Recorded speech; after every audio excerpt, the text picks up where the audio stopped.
வணக்கம். I'm wide awake. The door is wide open.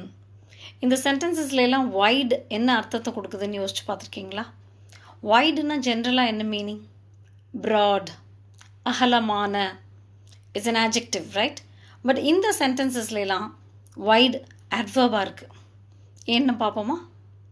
So wide road, a wide river, a wide passage அந்த மாதிரி சொல்லும் போது அகலமானங்கிற அர்த்தத்தில் அது ஒரு adjective-ஆக இருக்குது. A wide range of products, variety, right? Extensive அந்த அர்த்தத்துலையும் அது adjective-ஆக இருக்குது.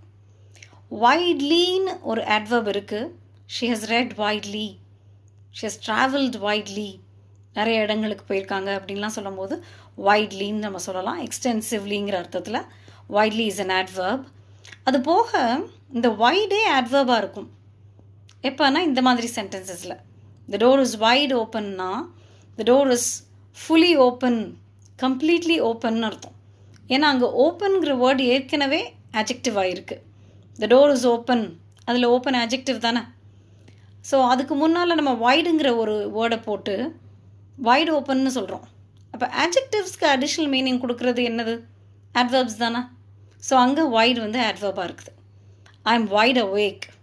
ஐம் வைட் அவேக்னா என்ன? நான் நல்லா முழிச்சிருக்கிறேன்னு அர்த்தம். கொஞ்சம் கூட எனக்கு தூக்கம் வரல, நான் நல்லா ஃபுல்லி அலர்ட்டாக இருக்கிறேன், ரைட்? I'm completely awake.